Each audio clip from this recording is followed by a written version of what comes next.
ನಮಸ್ಕಾರ ನನ್ನ ಪ್ರಿಯ ಬಾಂಧವರೇ. ಇವತ್ತು ನೀವು ನೋಡ್ತಿರೋ ಅಂಥದ್ದು ನನಗೆ ಕೆಲವು ತಿಂಗಳಿಂದೆ ಪಾಪ ಸುಮಾರು ಜನ ಫೋನ್ ಮಾಡ್ತೀವಿ. ಅದರಲ್ಲಿ ಕೆಲವ್ರದ್ದು ಭಾಳ ಇಂಪಾರ್ಟೆಂಟ್ ಇರೋದು ನಾನು ಹೇಳ್ತೀನಿ. ಅವರು ತಾಯಿ ತೀರೋದ್ರು, ಹಾಗಾಗಿ ಅವ್ರು ಕೆಲವೊಂದು ಸ್ವಲ್ಪ ಒಡವೆನ ಅವರ ನೆಂಟ್ರ ಹತ್ರನೇ, ಅಂದರೆ ಇಲ್ಲಿ ತೀರಾ ಹೇಳಿದಾಗ ಅವ್ರಿಗೇನೋ ತೊಂದರೆ ಆಗ್ಬೋದು, ಹಾಗಾಗಿ ನಾನು ಅದು ಹೇಳ್ತಿಲ್ಲ.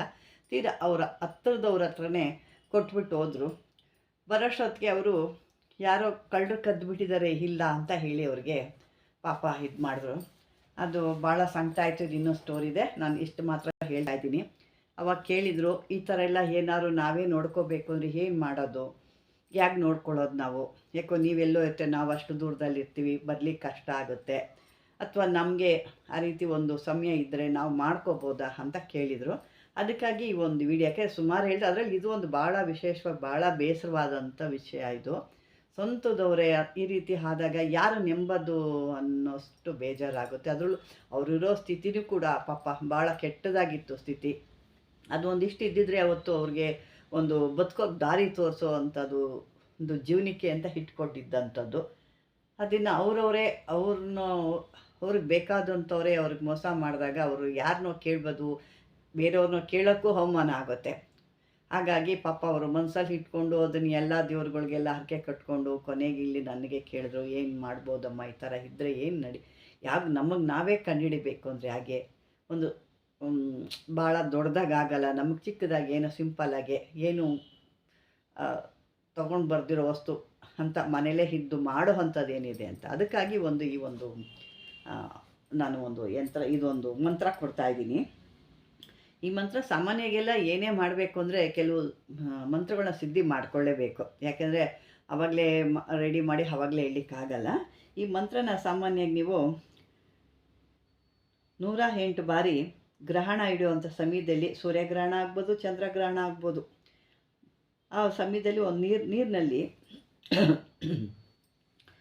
ಕುಳಿತುಕೊಂಡಿದ್ದನ್ನು 108 ಸಾರಿ ಜಪ ಮಾಡಿ ಸಿದ್ಧಿ ಮಾಡಿ ಇಟ್ಕೊಂಡಿರಬೇಕು. ತದನಂತರನೇ ನೀವು ಈ ಕ್ರಮ ಮಾಡಬೇಕು. ಈ ವಿಧಾನ ನೋಡೋಣ ಯಾವ ಥರ ಏನು ಮಾಡೋದು ಅಂತ. ಈ ಮಂತ್ರನ ನೀವು ಹೇಳಿಕೊಂಡು ಆಯ್ತಲ್ವ, ನೀವು ಯಾರ ಮೇಲೆ ನಿಮಗೆ ಒಂದು ಡೌಟ್ ಇರುತ್ತೋ ಅಥವಾ ಗುಮಾನಿ ಅಂತ ಏನು ಹೇಳ್ತೀರ ಅದಿರುತ್ತೋ ಅಂಥವ್ರದ ಒಂದು ಹೆಸರನ್ನ ಒಂದು ಚೀಟಿಯಲ್ಲಿ ಬರ್ಕೋಬೇಕು. ಅವ್ರ ಹೆಸರನ್ನ ಒಂದು ವೈಟ್ ಪೇಪರಲ್ಲಿ ಅದೋ ಒಂದು ಚೀಟಿಯಲ್ಲಿ ಬರ್ಕೋಬೇಕು. ಈ ಚೀಟಿಯಲ್ಲಿ ಬರೆದ ಒಂದು ಇದನ್ನು ಯಾವುದಾದ್ರು ಒಂದು ಎಣ್ಣೆಯಲ್ಲಿ ಹದ್ದಬೇಕು. ಯಾವುದಾದ್ರು ಎಣ್ಣೆ ಪರವಾಗಿಲ್ಲ, ನಿಮ್ಗೆ ಯಾವ ಎಣ್ಣೆ ಇರುತ್ತೋ ಆ ಎಣ್ಣೆ ಒಳಗಡೆ ಹದ್ದಿ. ಏನು ಬರೆದಿರ್ತೀರಲ್ವ ಆ ಚೀಟಿನ ಎಣ್ಣೆಯಲ್ಲಿ ಹದ್ಬಿಟ್ಟು ಆದಮೇಲೆ ಆ ಬ್ರಹ್ಮದಂಡಿ ಗಿಡ, ಯಾಕೆ ಸಾಮಾನ್ಯವಾಗಿ ಹೆಣ್ಮಕ್ಳಿಗೆ ಗೊತ್ತಿರಲ್ಲ, ನೀವು ಇನ್ನೊಂದು ಮುಂದೆ ನೀವೊಂದು ಇದರಲ್ಲಿ ನಾನು ಬ್ರಹ್ಮದಂಡಿ ಗಿಡ ಹೇಗಿರುತ್ತೆ ಅಂತ ತೋರಿಸ್ತೀನಿ. ಅಥವಾ ಗೊತ್ತಿಲ್ಲ ಅಂದರೆ ನನ್ನ ಇನ್ನೊಂದು ಲಕ್ಷ ಚಾನಲ್ ಇದೆ, ಅದನ್ನು ನೀವು ಫಾಲೋ ಅಪ್ ಮಾಡಿದ್ರೆ ಅದರೊಳಗೆ ನಾನು ಕೊಟ್ಟಿರ್ತೀನಿ, ನೋಡ್ಬೋದು ನೀವು. ಇಲ್ಲ ನಾನು ಇದರಲ್ಲಿ ಕೂಡ ಇನ್ನೂ ಒಂದಷ್ಟು ದಿನ ಆದಮೇಲೆ ನಮಗೆ ಕೆಲವೊಂದು ಮೂಲಿಕೆಗಳು ಕೂಡ ತೋರಿಸೋದಿದೆ, ಖಂಡಿತ ನಾನು ತೋರಿಸ್ತೀನಿ.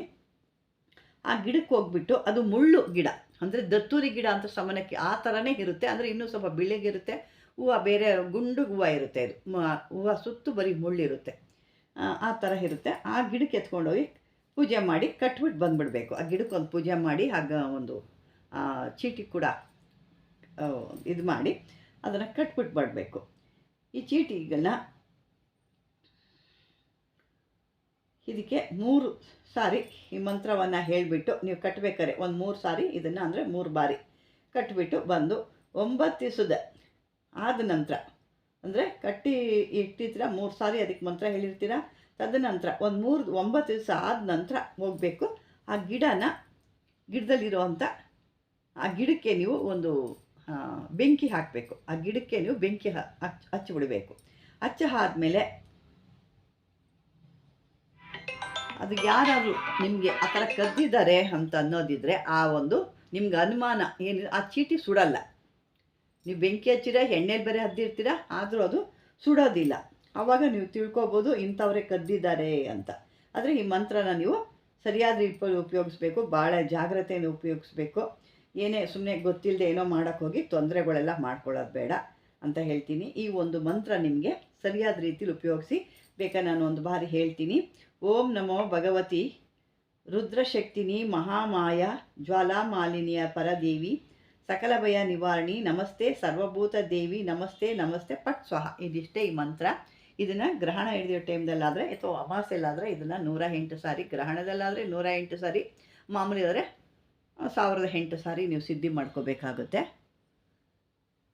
ಆ ರೀತಿ ಮಾಡ್ಕೊಂಡು ನೀವು ಆ ರೀತಿ ಮಾಡಿದ್ರೆ ನಿಮ್ಮ ಕಳ್ಳರನ್ನ ಯಾರು ಅಂತ ನೀವು ಈಸಿಯಾಗಿ ಹಿಡಿಬೋದು. ಈಗ ವಿಷಯ ಅಂತ ಗೊತ್ತಾಗಿದೆ ಅಂದ್ಕೊಂಡಿದ್ದೀನಿ. ಈ ರೀತಿ ಮಾಡ್ಕೊಂಡು ನೀವು ನಿಮ್ಮ ಒಂದು ಯಾರು ಆ ಥರ ತೊಂದರೆ ಸಿಕ್ಕಿದ್ರೆ, ನಿಮ್ಮ ಮನೇಲಿ ಆ ಥರ ಏನಾರು ಆಗಿದ್ರೆ, ನಿಮಗೆ ಅವ್ರ ಮೇಲೆ ಡೌಟ್ ಇದೆ ಅಂದರೆ ಖಂಡಿತ ನೀವು ಅದನ್ನು ತಯಾರು ಮಾಡಿ ಇದು ಒಂದು ಪರೀಕ್ಷೆ ಮಾಡಿ ನೋಡಿ.